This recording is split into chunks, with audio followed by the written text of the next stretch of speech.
ഗീതാദേവിക്ക് 2 പുത്രന്മാരുണ്ടായിരുന്നു, നകുൽ പിന്നെ മുകുൽ. അവരുടെ ഭാര്യമാർ നൈന, സുനൈന. കല്യാണത്തിന് ശേഷം അവർ രണ്ടുപേർക്കും ഇടയിൽ ഇടയ്ക്കിടയ്ക്ക് വഴക്കുണ്ടാകാൻ തുടങ്ങി. ഈ കാരണത്താൽ ഗീതാദേവി അവരുടെ സ്വത്ത് 2 പാതിയായി പങ്കുവച്ചു കൊടുത്തു. ഈ വീട്ടിലും ഈ നിലത്തിലും നിങ്ങൾ രണ്ടുപേർക്കും തുല്യമായ അവകാശമുണ്ട്. നിങ്ങൾക്ക് രണ്ടുപേർക്കും തുല്യമായി ഞാൻ നൽകും. നിങ്ങൾ രണ്ടുപേരും വഴക്കിടേണ്ട ആവശ്യമില്ല. എന്റെയും എന്റെ ഭർത്താവിന്റെയും സ്വത്തെല്ലാം തന്നെ നിങ്ങൾ രണ്ടുപേർക്കും തുല്യമായി നൽകാം. ശരി അമ്മേ, നിങ്ങൾ എന്ത് പറയുന്നു അത് ചെയ്തോളാം. അന്നു മുതൽ വീട് 2 ഭാഗമായി തിരിഞ്ഞു. ഒരേ വീട്ടിൽ 2 അടുക്കള. 2 അടുക്കളയിലും തനിത്തനിയായി ആഹാരം പാകം ചെയ്യാൻ തുടങ്ങി. അമ്മേ, ഇപ്പൊ എല്ലാം നമ്മൾ 2 ഭാഗമായിട്ട് തിരിച്ചു കഴിഞ്ഞു. എന്നാ നമുക്ക് ഇതും ചെയ്തേക്കാം. ഒരു ദിവസം അമ്മ എന്റെ വീട്ടിലൊന്ന് കഴിച്ചോളൂ, ഇന്നൊരു ദിവസം അവന്റെ വീട്ടിലിരുന്ന് കഴിച്ചോളൂ. അതും ശരിയാണ്. അന്നു മുതൽ അവരുടെ അമ്മ ഒരു നേരത്തെ ആഹാരം നകുലിന്റെ വീട്ടിലും അടുത്ത നേരത്തെ ആഹാരം മുകുലിന്റെ വീട്ടിൽ നിന്നും കഴിക്കുമായിരുന്നു. സ്വത്തുകൾ പങ്കുവച്ചതോടൊപ്പം തന്നെ അമ്മയെയും പങ്കുവച്ചു. പിന്നെ ഇതിനെല്ലാത്തിനും കാരണം നകുലും അവന്റെ ഭാര്യ നയനയുമാണ്. നയന നകുലിനോട് എപ്പോഴും എന്തെങ്കിലും പറഞ്ഞുകൊണ്ടേയിരിക്കും. നിങ്ങളുടെ അമ്മ സ്വത്ത് പിരിച്ചപ്പോൾ നിങ്ങളെക്കാളും അധികം നിന്റെ ചേട്ടന് കൊടുത്തെന്നാ തോന്നുന്നേ. അങ്ങനൊന്നും തീർച്ചയായിട്ടും ഉണ്ടാവില്ല. അവര് സമമായിട്ടാണ് പിരിച്ചു കൊടുത്തിരിക്കുന്നത്. ആയിരിക്കാം, പക്ഷെ ഒന്നും മനസ്സിലാകുന്നില്ല. നിങ്ങളുടെ ചേട്ടനും ഭാര്യയും നിങ്ങളുടെ അമ്മയെ നന്നായിട്ട് നോക്കുന്നു, നന്നായിട്ട് പരിപാലിക്കുന്നു. ആരെങ്കിലും വെറുതെ ഇതൊക്കെ ചെയ്യുമോ? നിങ്ങൾ തന്നെ പറയൂ. നീ എന്താ ഇങ്ങനെയുള്ളത്? മുക്കളുടെ ഗുണം തന്നെ അങ്ങനെയാണ്. ആദ്യം തൊട്ട് തന്നെ അവന് അമ്മയ്ക്ക് വളരെ ഇഷ്ടമാണ്. പക്ഷെ അവർ മാത്രം എന്തിനാ അങ്ങനെ നിങ്ങൾ അമ്മയ്ക്ക് ചെയ്യേണ്ടത്? കാരണം ചേട്ടൻ പറയുന്നത് എല്ലാം കേട്ടോളും. അവര് എന്തായാലും നിന്നെ പോലെ ഭർത്താവിനെ അടക്കി വെക്കുന്ന പെണ്ണല്ല. മനസ്സിലായോ നിനക്ക്? ആ എന്നെ തന്നെ കുറ്റം പറയൂ. ഞാൻ എല്ലാവരുടെ നല്ലതിനുമാണ് പറഞ്ഞത്. സ്വത്ത് പിരിക്കാനായി മാത്രമല്ല. നിങ്ങളുടെ അമ്മയ്ക്ക് വയസ്സായിരിക്കുന്നു. പിന്നീട് എന്ത് സംഭവിക്കുമെന്ന് ആർക്കറിയാം? അതിനു മുൻപേ അവരവരുടെ പങ്ക് കൊടുക്കുന്നത് നല്ലതല്ലേ, ശരിയല്ലേ? ഇനി നിങ്ങളുടെ അമ്മയ്ക്ക് യാതൊരു ഭാരവും ഇല്ലല്ലോ. മനസ്സിലായില്ലേ? എന്താ നടക്കണ്ടേ നടന്നല്ലോ, അത് വിട്ടേക്ക്. മറ്റൊരു വശത്ത് മുകിലും സുനൈനയും അമ്മയെ നന്നായിട്ട് നോക്കി. അമ്മേ, ഇന്ന് നിങ്ങൾക്ക് ഇഷ്ടമുള്ള ലഡു ചെയ്തിരിക്കുകയാണ്. അങ്ങനെയാണോ? വളരെ സന്തോഷം. അമ്മേ, ഞാന് വൈദ്യരെടുത്ത് പറഞ്ഞിട്ടുണ്ട് അമ്മയുടെ ഇടുപ്പ് വേദനയെ പറ്റി. അതുകൊണ്ട് വിഷമിക്കണ്ട കേട്ടോ. അവര് പറഞ്ഞു വൈകുന്നേരം വന്നിട്ട് എണ്ണ വാങ്ങിട്ട് വരാൻ. ആ എണ്ണ തേച്ചാൽ ഇടുപ്പ് വേദനയൊക്കെ വേഗം പോകുന്ന പറഞ്ഞത്. നന്നായി. നിങ്ങൾ എപ്പോഴും ഇതുപോലെ സന്തോഷത്തോടെ ഇരിക്കണം. ഗീതാദേവി അവർ രണ്ടുപേരെയും ആശീർവദിച്ചു. പക്ഷെ ഇക്കാര്യം നൈനയ്ക്ക് ഒട്ടും തന്നെ ഇഷ്ടമായില്ല. വൈകുന്നേരം നൈന ആഹാരം കൊടുക്കേണ്ട തവണയായപ്പോൾ അപ്പോൾ നൈനയും ആഹാരത്തോടൊപ്പം സ്വീറ്റ്സും ചെയ്തു. ഇതാ അമ്മേ, നിങ്ങൾക്ക് ഏറ്റവും ഇഷ്ടമുള്ള പനീർ മസാല, റൊട്ടി, റൈത്ത, ചോറ്, പിന്നെ ഗുലാബ് ജാമുമുണ്ട്. അല്ല, ഇന്നെന്താ എന്തെങ്കിലും വിശേഷമാണോ? വിശേഷമൊന്നുമില്ല. ചെയ്യണമെന്ന് തോന്നി. നീ എന്റെ മരുമകളല്ലേ, നിന്നെ കുറിച്ച് എനിക്ക് നന്നായിട്ട് അറിയാം. ഒരു കാരണവുമില്ലാതെ നീ പെട്ടെന്ന് ഇതൊന്നും ചെയ്യില്ലല്ലോ. അല്ല അമ്മേ, നിങ്ങൾ എന്താ ഇങ്ങനെ? നല്ല കാര്യം. എന്തെങ്കിലും ആകട്ടെ, നീ ഇതൊക്കെ ചെയ്തില്ലേ? ആ ദൈവം നിനക്ക് നല്ല ബുദ്ധി നൽകട്ടെ. നന്നായിരിക്കെ. രണ്ടുപേർക്കും ചെയ്ത ആശീർവാദത്തിൽ ഒരുപാട് വ്യത്യാസമുണ്ടായിരുന്നു. ഇത് കേട്ടതും തന്നെ നൈനയ്ക്ക് ദേഷ്യം വന്നു. അവളുടെ മനസ്സാകെ കത്തിപ്പിടിച്ചു. ഗീതാദേവി മുകിലും സുനൈനയും എപ്പോഴും നന്നായിരിക്കണമെന്ന് ആഗ്രഹിച്ചു. അവർക്കറിയാം, അതായത് ഇവർ രണ്ടുപേരും യാതൊരു പ്രതീക്ഷയും ഇല്ലാതെയാണ് തന്നെ നോക്കുന്നതെന്ന്.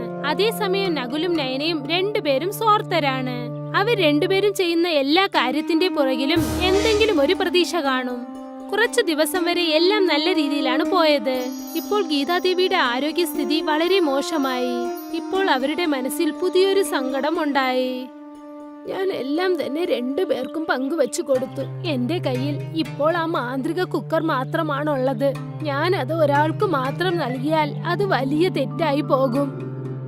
പക്ഷെ ആ മാന്ത്രിക കുക്കർ അത് നല്ലവരുടെ കയ്യിൽ ഇരിക്കുന്നതാണ് നല്ലത്. അതുകൊണ്ട് ഞാനത് മുകിലിനും സുനൈനയ്ക്കുമേ കൊടുക്കുള്ളൂ. ഇത് ആലോചിച്ചിട്ട് ഗീതാദേവി ആ കുക്കറും എടുത്തുകൊണ്ട് സുനൈനയുടെ അടുത്തേക്ക് ചെന്നു. അല്ല അമ്മേ, എന്താ ഇത്? വെങ്കല കുക്കറോ? നീ വെങ്കലമെന്ന് വിചാരിച്ചാലും ശരി, സ്വർണമെന്ന് വിചാരിച്ചാലും ശരി, അത് അവരവരുടെ ചിന്ത പോലെ. എനിക്ക് മനസ്സിലായില്ലമ്മേ. ഞാൻ ഈ കൊറേ കൊല്ലം കഴിഞ്ഞിട്ടാണ് ഈ കുക്കർ കാണുന്നത്. ഞങ്ങള് ചെറുതായിരിക്കുമ്പോ നിങ്ങൾ വാങ്ങിയതല്ലേ? അതെ, ഇതെനിക്ക് എന്റെ അമ്മ നൽകിയതാണ്. ഇത് നമ്മുടെ പാരമ്പര്യമായുള്ള കുക്കറാണ്. പക്ഷെ ഇതൊരു സാധാരണ കുക്കറല്ല മോനെ, ഇതൊരു മാന്ത്രിക കുക്കറാണ്. മാന്ത്രിക കുക്കറോ? ഇതിന്റെ മാന്ത്രികത എനിക്ക് എപ്പോൾ മനസ്സിലായെന്നാ നിങ്ങൾ രണ്ടുപേരും ജനിച്ചപ്പോഴാണ്. അപ്പോൾ ഈ ഗ്രാമം ദാരിദ്ര്യത്തിലായിരുന്നു. കഴിക്കാൻ ഒന്നും തന്നെ ഇല്ല. ജനങ്ങൾ വിശപ്പ് കൊണ്ട് മരിച്ചുകൊണ്ടിരുന്നു. അപ്പോൾ നമ്മുടെ അവസ്ഥ കുഴപ്പമില്ലായിരുന്നു. നമ്മളെ കൊണ്ട് പറ്റുന്ന രീതിയിൽ ജനങ്ങൾക്ക് സഹായിച്ചു. വിശക്കുന്നവർക്ക് ആഹാരം നൽകി. പിന്നീട് നമ്മുടെ കയ്യിലുണ്ടായിരുന്ന അരിയൊക്കെ തീർന്നുപോയി. നമ്മളും അങ്ങനെ ഒരു അവസ്ഥയിൽ എത്തിച്ചേർന്നു. ആ സമയത്ത് നമ്മുടെ കയ്യിലും കഴിക്കാൻ ഒന്നുമില്ല. അപ്പോഴാണ് എന്റെ അമ്മ പറഞ്ഞ കാര്യം എനിക്ക് ഓർമ്മ വന്നത്. അപ്പോൾ ഞാൻ ഈ മാന്ത്രിക കുക്കർ അടുപ്പത്ത് വെച്ചു, അതും വെറും വെള്ളം നിറച്ച്. എന്നിട്ട് കുക്കറിനോട് പുലാവ് ചോദിച്ചു. അടുത്ത സെക്കൻഡ് തന്നെ കുക്കർ മുഴുവൻ പുലാവായി. ആ സമയത്ത് നമ്മൾ എല്ലാരും വയറ് നിറയെ ആഹാരം കഴിച്ചു. പിന്നെ വിശക്കുന്നവർക്ക് എല്ലാവർക്കും ആഹാരം നൽകി. ഈ ഗ്രാമത്തിന്റെ ദാരിദ്ര്യം മാറിയതും തന്നെ പിന്നെ എല്ലാം തന്നെ ശരിയായി. പിന്നെ ഞാൻ ഈ കുക്കർ സൂക്ഷിച്ചെടുത്തു വെച്ചു. അതിനുശേഷം ഈ കുക്കറിന് ആവശ്യം വന്നില്ല. മോളെ സുനൈന, ഈ കുക്കർ ഞാൻ ഇപ്പോൾ നിനക്ക് നൽകുന്നു. ഞാൻ വിശ്വസിക്കുന്നു ഇത് നീ നല്ല രീതിയിൽ ഉപയോഗിക്കുമെന്ന്. ശരി അമ്മേ, തീർച്ചയായും. ഗീതാദേവി ആ മാന്ത്രിക കുക്കർ സുനൈനയുടെ കയ്യിൽ നൽകി. പിന്നീട് കുറച്ചു ദിവസത്തിനകം അവർ മരിച്ചുപോയി. സുനൈന ആ കുക്കർ ഭദ്രമായി വെച്ചിരുന്നു. വർഷങ്ങൾ കടന്നുപോയി. സുനൈനയ്ക്ക് കുക്കറിന്റെ ആവശ്യം വന്നതേയില്ല. പിന്നീട് പെട്ടെന്നൊരു ദിവസം നല്ല മഴ പെയ്തു. ഗ്രാമം മുഴുവൻ വെള്ളം കൊണ്ട് നിറഞ്ഞു. തുടർന്ന് 3 ദിവസം മഴ നീണ്ടു നിന്നു. ജനങ്ങളൊക്കെ വളരെ സങ്കടത്തിലായി. ചേച്ചി, നിങ്ങളുടെ വീട്ടിൽ കഴിക്കാൻ എന്തെങ്കിലും ഉണ്ടോ? നന്നായിട്ട് വിശക്കുന്നു. ഇല്ല, എല്ലാം തന്നെ തീർന്നു പോയി. അപ്പോഴാണ് മുകുലിന് അമ്മ പറഞ്ഞ കാര്യം ഓർമ്മ വന്നത്. ഇവിടെ നോക്ക് സുനൈന, നമ്മളടുത്ത് മായ കുക്കർ ഉണ്ടല്ലോ, പിന്നെന്തിനാ? ഹാ, സുനൈന ഉടൻ തന്നെ ആ കുക്കർ എടുത്തുകൊണ്ട് വന്നു. എന്നിട്ട് തന്റെ അമ്മായിയമ്മ പറഞ്ഞതുപോലെ തന്നെ ആ കുക്കറിൽ ഒരുപാട് വെള്ളം നിറച്ച് അതിനെ അടുപ്പത്ത് വെച്ച് കത്തിക്കാൻ തുടങ്ങി. ചേച്ചി, നിങ്ങൾ എന്താ ഈ ചെയ്യുന്നത്? സമാധാനത്തോടെ നോക്കൂ. സുനൈന ആ കുക്കറിനോട് പനീർ സബ്ജി ചോദിച്ചു. സുനൈന ആ കുക്കർ തുറന്നു നോക്കിയപ്പോൾ അത് നിറച്ച് പനീർ സബ്ജി ഉണ്ടായിരുന്നു. അല്ല, വാവ്! സുനൈന ആ പനീർ സബ്ജി മറ്റൊരു പാത്രത്തിലേക്ക് മാറ്റി. പിന്നീട് വീണ്ടും ഒരു പ്രാവശ്യം കുക്കറിൽ വെള്ളമൊഴിച്ചു. എനിക്ക് ചോറ് വേണം. കുക്കർ തുറന്നു നോക്കിയപ്പോൾ ചോറുണ്ടായിരുന്നു. ചേട്ടത്തി, ഇപ്പൊ റൊട്ടി ഉണ്ടോ ചോദിക്ക്. ശരി അനിയ. സുനൈന വീണ്ടും കുക്കർ തുറന്നു. അത് നിറച്ച് റൊട്ടി ഉണ്ടായിരുന്നു. എല്ലാരും വയറ് നിറയെ കഴിച്ചു. അപ്പോഴാണ് സുനൈന തൊട്ടടുത്ത വീട്ടിലെ കുട്ടികളെ ശ്രദ്ധിച്ചത്. ആ 2 കുട്ടികളും ഒരുപാട് വിശപ്പോടെയായിരുന്നു. പാവം, അവരും വിശന്നിട്ടായിരിക്കും. വീണ്ടും സുനൈന കുക്കറിൽ വെള്ളം ഒഴിച്ച് പുലാവ് ചോദിച്ചു. ആ പുലാവ് എല്ലാം തന്നെ തൊട്ടടുത്ത വീട്ടിലുള്ളവരോട് സുനൈന കൊടുത്തു. വളരെ നന്ദി, ഞങ്ങളും ആഹാരത്തിന് വേണ്ടി കാത്തിരിക്കുകയായിരുന്നു. വീട്ടിലെ സാധനങ്ങളൊക്കെ തീർന്നുപോയി. കുട്ടികൾക്ക് എന്തു കൊടുക്കാനെന്നറിയാതെ വിഷമിച്ചിരിക്കുകയായിരുന്നു. കുഴപ്പമില്ല, എല്ലാരും വയറ് നിറയെ കഴിക്കൂ. സുനൈന വീട്ടിലേക്ക് വന്നതും നൈന അവളോട് ചോദിച്ചു, ഈ മാന്ത്രിക കുക്കർ നമ്മുടേതാണ്. നമ്മൾ എന്തിനാണ് മറ്റുള്ളവരെ സഹായിക്കേണ്ടത്? എന്തുകൊണ്ടെന്നാൽ ആ മാന്ത്രിക അങ്ങനെയുള്ളതാണ്. നമ്മൾ നമുക്ക് വേണ്ടി മാത്രം ഉപയോഗിച്ചാൽ അതിന്റെ മാന്ത്രികത നഷ്ടപ്പെടും. മനസ്സിലായോ നിനക്ക്? അങ്ങനെയെല്ലാം ഒന്നുമില്ല. ഇതൊരു മാന്ത്രിക കുക്കറാണ്. ഇത് ആരുടെ കയ്യിലുണ്ടെങ്കിലും അവരെന്തു ചോദിച്ചാലും കിട്ടും. ആണോ? എങ്കിൽ നീ ഒന്ന് ശ്രമിച്ചു നോക്ക്. അതെ അതെ, തീർച്ചയായും. നയന ആ കുക്കർ കഴുകി എന്നിട്ട് അതിൽ വെള്ളം നിറച്ചു. എനിക്ക് പാലക് സബ്ജി വേണം. പക്ഷേ നയന കുക്കർ തുറന്നു നോക്കിയപ്പോൾ വെറും വെള്ളം മാത്രമായിരുന്നു. എന്താ ഇത്? ഇപ്പോൾ ഞാൻ ശ്രമിച്ചു നോക്കാം. ഞങ്ങൾക്ക് പാലക് സബ്ജി വേണം. സുനൈന ആ കുക്കർ മൂടി 1 നിമിഷത്തിനു ശേഷം അത് തുറന്നു നോക്കി. ആ കുക്കറിനകത്ത് പാലക് സബ്ജി നിറഞ്ഞിരുന്നു. ഇപ്പോൾ നിനക്ക് മനസ്സിലായോ നൈന? ഈ കുക്കറിന്റെ മാന്ത്രികത നല്ലതിന് മാത്രമേ ഉപകരിക്കൂ. ഹാ, ഇതിനോട് നിങ്ങളല്ലാതെ വേറെ ആരെന്ത് ചോദിച്ചാലും അത് കിട്ടില്ല. ഇന്നു മുതൽ ഞാനും നിങ്ങളെ പോലെ നല്ലവളായി മാറാം. എന്തിനാ ഈ മാന്ത്രിക കുക്കർ ഉപയോഗിക്കാനാണോ? ഇല്ല, നിങ്ങളെ പോലെ നല്ലതും മറ്റുള്ളവരുടെ അനുഗ്രഹവും കിട്ടാൻ വേണ്ടിയാണ്. തീർച്ചയായും കിട്ടും. മറ്റുള്ളവരെ സഹായിച്ചു നോക്ക്. നൈനയ്ക്ക് ഇപ്പോൾ മനസ്സിലായി നല്ലത് ചെയ്യുന്നതാണ് നല്ലതിലേക്കുള്ള വഴിയെന്ന്. നല്ല മനസ്സുള്ളവരെ ആപത്തിൽ ഒരിക്കലും ദൈവം കൈവിടില്ല. സുനിലും ആസിഫും 2 പേരും കൂട്ടുകാരാണ്. 2 പേരും ഒരേ ഗ്രാമത്തിലാണ് ജീവിച്ചു വരുന്നത്. 2 പേരും ഒന്നിച്ച് മുള വെട്ടാനായി പോകും. നമ്മൾ കാട്ടിന്റെ അടർന്ന പകുതിയിലേക്കാണ് നമ്മൾ പോവാൻ പോകുന്നത്. അവിടെ വലിയ വലിയ മൂങ്ങിൽ കാടുകൾ ഉണ്ടാവുന്ന പറയുന്നത്. പക്ഷെ അവിടെ പോകണമെങ്കിൽ നമ്മൾ ഈ നദികളൊക്കെ കടന്നു പോകണ്ടേ? തിരിച്ചു വരുമ്പോൾ നദീന്റെ വെള്ളം കൂടിയാൽ പിന്നെ നമ്മൾ എങ്ങനെയാണ് അത് കടന്നു വരിക? നമ്മൾ നദിയിൽ വെള്ളം കുറവായിട്ടിരിക്കുമ്പോൾ നമുക്ക് അങ്ങനെ കടന്നു വന്നേക്കാം. നമുക്ക് വേഗം തന്നെ മൂങ്കിലൊക്കെ വെട്ടിയിട്ട് തിരിച്ചു വന്നേക്കാം. വലിയ വലിയ മൂങ്ങിൽ മരത്തിന് നല്ല കാശ് കിട്ടുന്ന പറയുന്നത്. നീ അത് ആലോചിച്ച് നോക്ക്. അതും ശരിയാണ്. ശരി, നാളെ തന്നെ പോവാം. അടുത്ത ദിവസം മുതൽ സുനിലും അസീബും വലിയ കാട്ടിനകത്തേക്ക് ചെന്നു. ഇവിടെ വലിയ വലിയ മൂങ്ങിൽ മരങ്ങളൊക്കെ ഉണ്ട്. പിന്നെ നീളമായിട്ടും ഉണ്ട്. വ്യാപാരി ഇതിന് നല്ല വില തരുന്നാ തോന്നുന്നത്. ആ, ഒരുപാട് മുളകളെ കണ്ടപ്പോൾ അവർ രണ്ടുപേരും സന്തോഷപ്പെട്ടു. അവർ ആ മുളകളെയൊക്കെ വെട്ടി അവരുടെ ഗ്രാമത്തിലേക്ക് കൊണ്ടുവന്നു. വാ വാ, ഇതുപോലെ വലിയ മൂങ്ങിൽ ഇപ്പോഴാണ് ഞാൻ കാണുന്നത്. എന്നാൽ ഇതിന് വിലയും നന്നായിട്ടുണ്ടാവല്ലോ. ആഹാ, ഒരു മൂങ്ങിലിന് 200 രൂപയാണ് തരുന്നത്. നിങ്ങൾ മൊത്തം 5 മൂങ്ങിലാണ് കൊണ്ടുവന്നിരിക്കുന്നത്. അതിനുള്ള 1000 രൂപയുണ്ട്. 1000 രൂപ കിട്ടിയതിൽ രണ്ടുപേർക്കും വളരെ സന്തോഷം തോന്നി. ആ പണം രണ്ടുപേരും സമമായി പങ്കുവെച്ചെടുത്തു. ദിവസം ചെറിയ ചെറിയ മൂങ്ങിലെടുത്തിട്ട് 300 രൂപയാണ് നമ്മൾ കാശുണ്ടാക്കിയത്. ഇന്ന് നമുക്ക് 500 രൂപ കിട്ടിയിട്ടുണ്ടല്ലോ. ഇതിനു ശേഷം നമ്മൾ ആ കാട്ടിന്റെ അടർന്ന പകുതിയിലേക്കാണ് പോകേണ്ടത്. ആഹാ, അന്നു മുതൽ അവർ രണ്ടുപേരും നദി കടന്ന് മുള വെട്ടാനായി പോകും. പിന്നെ വ്യാപാരിയും അവർക്ക് നല്ല കാശ് നൽകി. ഒരു ദിവസം രാവിലെ രണ്ടുപേരും മുളകൾ വെട്ടാനായി ചെന്നു. ചേട്ടാ, അമ്മ എന്താ പറഞ്ഞു വെച്ചാൽ കുറച്ച് ബസാറിൽ പോയിട്ട് അരിയും മസാല വാങ്ങാൻ പറഞ്ഞിട്ടുണ്ട്. എനിക്ക് പിന്നെ പനീരും വാങ്ങാനുണ്ട്. ശരി, എന്നാ വരൂ, നമുക്ക് ബസാറിലേക്ക് പോവാം. പിന്നെ അവിടുന്ന് നമുക്ക് നദി കടന്നിട്ട് കാട്ടിലേക്ക് പോവാം. ആ, ഒരേ നേരത്തിന് നമുക്ക് 2 ജോലി നടക്കും. അവർ രണ്ടുപേരും മാർക്കറ്റിലേക്ക് പോയി അവർക്ക് എന്തൊക്കെ സാധനങ്ങൾ വേണോ എല്ലാം അവർ വാങ്ങി. ഇത് കണ്ടില്ലേ, എനിക്ക് വളരെ ശുദ്ധമായ പനീർ കിട്ടിയിട്ടുണ്ട്. ഇന്ന് രാത്രി ഒരു പിടി തന്നെ. ഞാനും കഴിക്കാൻ വന്നോളാം. ആ, വരൂ. നീ വരണ്ടെന്ന് പറഞ്ഞാലും വരുമല്ലോ. നമുക്ക് നദി കടന്നു പോവാം. മൂങ്കിൽ വെട്ടിയിട്ട് നമുക്ക് വിൽക്കാനുണ്ടല്ലേ. ആഹാ. പിന്നീട് അവർ രണ്ടുപേരും കാട്ടിലേക്ക് പോകാനായി തിരിച്ചു. എല്ലാ ദിവസത്തെയും പോലെ അവർ രണ്ടുപേരും നദി കടന്ന് ആ കാട്ടിനകത്തേക്ക് ചെന്നു. മുളകൾ വെട്ടാൻ തുടങ്ങി. പെട്ടെന്ന് നല്ല മഴ പെയ്യാൻ തുടങ്ങി. നമ്മൾ വീട്ടിലേക്ക് വേഗം പോണം. നദിയിൽ ഇപ്പൊ വെള്ളം കൂടിയിട്ടുണ്ടാവും. ഹാ, പക്ഷെ ഇന്ന് എക്സ്ട്രാ ഒരു മൂങ്കിൽ കൂടെ നമുക്ക് കട്ട് ചെയ്യണം. ഹാ, മഴ വളരെ ശക്തമായി പെയ്തു. കുറച്ചു സമയത്തിനകം തന്നെ അവർ മുളകളൊക്കെ വെട്ടിക്കഴിഞ്ഞു.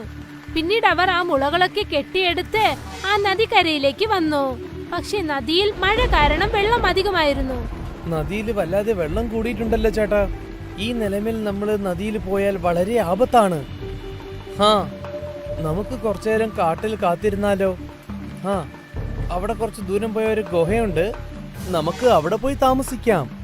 രണ്ടുപേരും ഒരു ഗുഹയ്ക്കകത്തേക്ക് ചെന്നു. ആ ഗുഹയിൽ നേരത്തെ തന്നെ ഉണങ്ങിയ മരക്കഷ്ണങ്ങൾ ഉണ്ടായിരുന്നു. ഇത് നമുക്ക് കത്തിക്കാം. കുറച്ച് ചൂടെങ്കിലും കിട്ടുമല്ലോ. അസീഫ് വാങ്ങിച്ച ആ സാധനങ്ങളിൽ ഒരു തീപ്പട്ടിയും ഉണ്ടായിരുന്നു. അസീഫ് ആ ഉണങ്ങിയ മരക്കഷ്ണങ്ങൾ ഉപയോഗിച്ച് തീ കത്തിച്ചു. പിന്നെ രണ്ടുപേരും ചേർന്ന് ചൂട് കായാൻ തുടങ്ങി. വല്ലാണ്ട് വിശക്കുന്നുണ്ട് പാ. എനിക്കും. നോക്ക്, നമുക്ക് എന്തെങ്കിലും ഭക്ഷണം ഉണ്ടാക്കിയാലോ? കാരണം ഭക്ഷണം ഉണ്ടാക്കാൻ കുറച്ച് റേഷൻ നമ്മളടുത്തുണ്ടല്ലോ. പക്ഷെ നമ്മൾ എങ്ങനെ ഉണ്ടാക്കാനാ? ഉണ്ടാക്കാനുള്ള പാത്രങ്ങളൊന്നും ഇല്ലല്ലോ. അപ്പോഴാണ് അസീഫിന്റെ ശ്രദ്ധയിൽ ആ മുള കണ്ടത്. നമ്മളടുത്ത് മൂങ്ങിലുണ്ടല്ലോ. മൂങ്ങിലിനെ കൊണ്ട് നമുക്ക് ഭക്ഷണം ഉണ്ടാക്കാൻ പറ്റും. എങ്ങനെ? നിങ്ങൾ ഈ മൂങ്ങിൽ ബിരിയാണി കണ്ടിട്ടില്ലേ? ഇല്ല. മൂങ്ങിൽ കൊണ്ട് ബിരിയാണി ഉണ്ടാക്കാൻ പറ്റുമോ? പക്ഷെ നമ്മളടുത്ത് ഇറച്ചിയൊന്നും ഇല്ലല്ലോ. ഇറച്ചി ഇല്ലെങ്കിൽ എന്തിനാ? നമ്മളടുത്ത് പന്നീരുണ്ടല്ലോ. പന്നീർ കൊണ്ട് നമുക്ക് ബിരിയാണി ഉണ്ടാക്കാം. പക്ഷെ എങ്ങനെ? ദേ, ഞാൻ നിങ്ങൾക്ക് ഇപ്പൊ കാണിച്ചു തരാം. ആസിഫ് 2 മുള കഷ്ണങ്ങൾ വെട്ടിയെടുത്തു. അവരുടെ കയ്യിലുണ്ടായിരുന്ന അരി നല്ല രീതിയിൽ കഴുകിയെടുത്തു. ആ മുള കഷ്ണത്തിനകത്ത് അരി, മസാല, വെള്ളം, ഉപ്പ് പിന്നെ പന്നീരും ചേർത്തു. ആ മുളയുടെ മറ്റൊരു വശം അവൻ ഇലകൾ കൊണ്ട് മറച്ച് നല്ല രീതിക്ക് കെട്ടിവെച്ചു. പിന്നെ അതെല്ലാം നല്ല രീതിക്ക് മിക്സ് ചെയ്ത് കത്തിക്കൊണ്ടിരിക്കുന്ന തീയുടെ പുറത്ത് അവൻ അത് വെച്ചു. ഇപ്പൊ 15 മിനിറ്റ് കൊണ്ട് നമുക്ക് ബാംബു ബിരിയാണി റെഡിയാണ്. നോക്കാം. ആ മുളകൾ തീയിൽ നന്നായിട്ട് എരിയാൻ തുടങ്ങി. ആ മുളകൾ മുഴുവനും കത്തിത്തീർന്നതിനു ശേഷം ആ ഗുഹ മുഴുവനും നല്ല സ്വാദുള്ള മണം വീശാൻ തുടങ്ങി. ബാംബു ബിരിയാണി റെഡിയായി തോന്നുന്നു സുഹൃത്തേ. ആസിഫ് ആ മുളകളെ പുറത്തെടുത്തു. പിന്നെ അത് 2 ഇലകളുടെ പുറത്ത് വെച്ചു. ആ മുള ശകലം തണുത്തതിനു ശേഷം അതിലുണ്ടായിരുന്ന ബിരിയാണി അവൻ ഇലകളിൽ തട്ടിവെച്ചു. കാണാൻ തന്നെ വളരെ ഭംഗിയായിട്ടുണ്ട്. അത് എങ്ങനെ ഉണ്ടായാലും എന്താ, എനിക്ക് നല്ല വിശക്കുന്നുണ്ട്. വരും, ആദ്യം കഴിക്കാം. രണ്ടുപേരും ആ ബിരിയാണി കഴിച്ചു നോക്കി. അവർക്ക് ഒരുപാട് ഇഷ്ടമായി. പിന്നെ അവർ രണ്ടുപേരും വളരെ സന്തോഷത്തോടെ ആ ബാംബു ബിരിയാണി കഴിക്കാൻ തുടങ്ങി.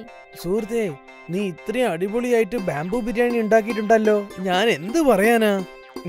വളരെ നന്ദിയുണ്ട്. നീ ബിരിയാണി ഉണ്ടാക്കിയിട്ട് വിൽക്കണം എന്നാണ് എനിക്ക് തോന്നുന്നത്. നമ്മൾ കഷ്ടപ്പെട്ടിട്ടാണ് ജോലി ചെയ്യുന്നത്. നമുക്ക് ഇതുപോലെ ബാംബു ബിരിയാണി ഉണ്ടാക്കി കാശ് ഉണ്ടാക്കാലോ. സത്യാണോ? ഹാ, നിനക്ക് സമ്മതാണെങ്കിൽ നമുക്ക് രണ്ടുപേർക്ക് ചേർന്ന് ധാബ തുടങ്ങാം. ആഹാ, തീർച്ചയായും. മഴ കുറഞ്ഞതും തന്നെ നദിയിലുള്ള വെള്ളവും പറ്റി.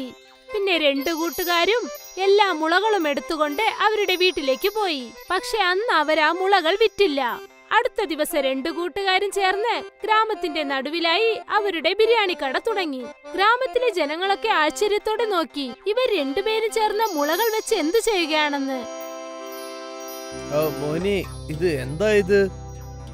ഇത് ബാംബു ബിരിയാണിയാണ്, പനീർ കൊണ്ടുണ്ടാക്കുന്നത്. ബാംബു ബിരിയാണിയോ? എനിക്കൊരു പ്ലേറ്റ് തരും മോനെ.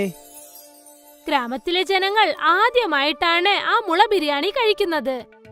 ഓ എന്റെ പൊന്നെ, എന്ത് രുചിയായിട്ടുണ്ടോ അറിയോ ആസിഫ് ഭായ്. ഇതുപോലുള്ള ബിരിയാണി എന്റെ ജീവിതത്തിൽ ഞാൻ കഴിച്ചിട്ടേ ഇല്ല. അടിപൊളി തന്നെ. അസീബിന്റെയും സുനിലിന്റെയും ആ ബംബു ബിരിയാണി ഗ്രാമം മൊത്തം ഫേമസ് ആയി. കസ്റ്റമേഴ്സ് ലൈനിൽ നിന്ന് ആ മുള ബിരിയാണി കഴിക്കാനായി വന്നു. അസീബിന്റെയും സുനിലിന്റെയും വരുമാനം പല മടങ്ങ് അധികരിച്ചു.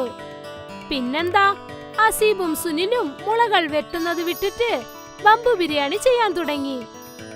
അവർ രണ്ടുപേരും രാത്രിയും പകലും നോക്കാതെ കഷ്ടപ്പെട്ട് ജോലി ചെയ്യാൻ തുടങ്ങി. ദൂര സ്ഥലങ്ങളിൽ നിന്നൊക്കെ ഇത് കേട്ട് ആളുകൾ അവരുടെ കടയിലേക്ക് വന്നു. പിന്നെ കുറച്ചു ദിവസത്തിനകം തന്നെ അവരുടെ ആ ചെറിയ കട ഒരു വലിയ റെസ്റ്റോറന്റായി മാറി. അവർ രണ്ടുപേരും പണക്കാരായി. ഇത് ഞാൻ ആലോചിച്ചിട്ടേ ഇല്ല, ഇതുപോലെയൊക്കെ നമുക്ക് സംഭവിക്കുമെന്ന്. ഞാൻ ഇത് ആലോചിച്ചിട്ടേ ഇല്ല സുഹൃത്തെ. അന്ന് വന്ന മഴ കൊണ്ടാണ് നമ്മുടെ ജീവിതം തന്നെ മാറ്റി തന്നിരിക്കുന്നത്. ഹാ, അന്ന് മഴ വന്നിട്ടില്ലെങ്കിൽ നമ്മൾ അവിടെ പെട്ടിട്ടുണ്ടാവില്ല. ബാംബു ബിരിയാണി നമ്മൾ ഉണ്ടാക്കിയിട്ടുണ്ടാവില്ല. ശരിയല്ലേ സുഹൃത്തെ? ഇതൊക്കെ മുമ്പ് തന്നെ എഴുതി വെച്ചിട്ടുണ്ടെന്ന് തോന്നുന്നു.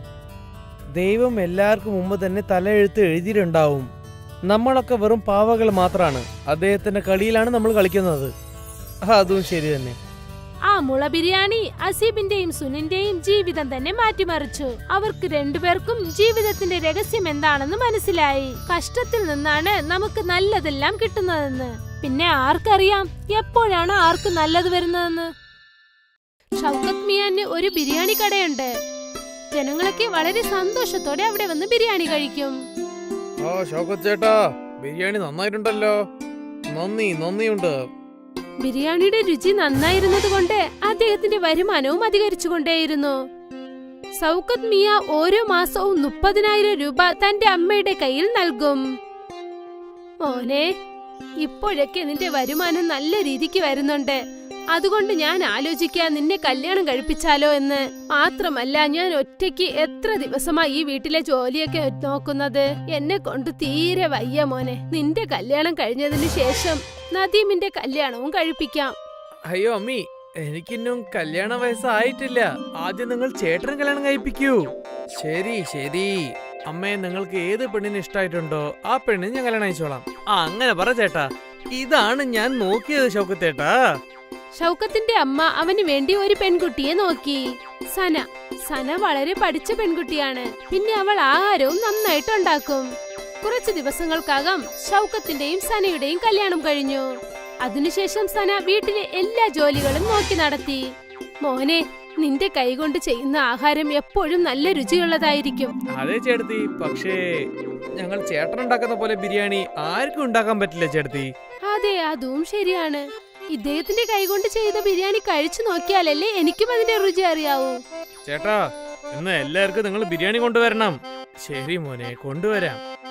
ഷൗക്കത്തിന്റെ ബിരിയാണി വളരെ രുചിയുള്ളതാണ്. അവൻ എപ്പോഴേക്ക് ബിരിയാണി ചെയ്യാൻ തുടങ്ങുന്നോ അപ്പോഴേക്ക് അതിന്റെ മണം ഗ്രാമം മൊത്തം മണക്കും. പിന്നെ ഉടനെ കസ്റ്റമേഴ്സ് കഴിക്കാനെത്തും. എന്താ ചേട്ടാ, ബിരിയാണി തയ്യാറായില്ലേ? ഇല്ല ചേട്ടാ, ഇനി ഒരു 10 മിനിറ്റ് ആവും. ശരി ശരി, ഞാൻ ഇവിടെ തന്നെ നിന്നോളാം. കസ്റ്റമേഴ്സ് ഷൗക്കത്തിന്റെ ബിരിയാണിക്ക് വേണ്ടി കാത്തിരുന്ന് കഴിച്ചിട്ട് പോകും. അതുവരെ എല്ലാം നല്ല രീതിക്കാണ് പോയിക്കൊണ്ടിരുന്നത്.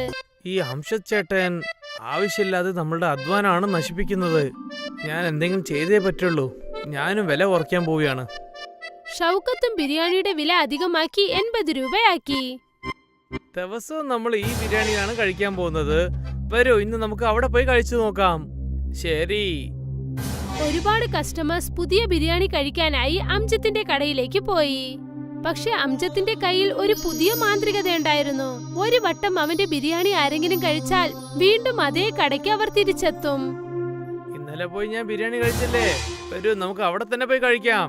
ആ തീർച്ചയായും, ആ ബിരിയാണി മറക്കാനേ പറ്റില്ല. പതുക്കെ പതുക്കെ ഷൗക്കത്തിന്റെ കടയിൽ ആരും വരാതെയായി.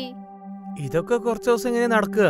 അംജത്തിന്റെ കട പുതിയതല്ലേ, അതുകൊണ്ട് കസ്റ്റമേഴ്സ് ഒക്കെ അവന്റെ ബിരിയാണി ടേസ്റ്റ് ചെയ്ത് നോക്കുകയാണ്. കുറച്ചു ദിവസം കഴിഞ്ഞിട്ട് എന്റെ കസ്റ്റമേഴ്സ് ഒക്കെ എന്റെ അടുത്ത് തന്നെ തിരിച്ചു വരും.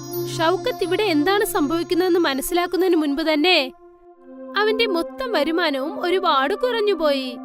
ഇപ്പോൾ വീട്ടിലെല്ലാരും വളരെ വിഷമത്തിലാണ്. എന്തുപറ്റി ഷൗക്കത്ത്? നീ എന്തിനാ ഇത്രയും വിഷമിച്ചിരിക്കുന്നത്?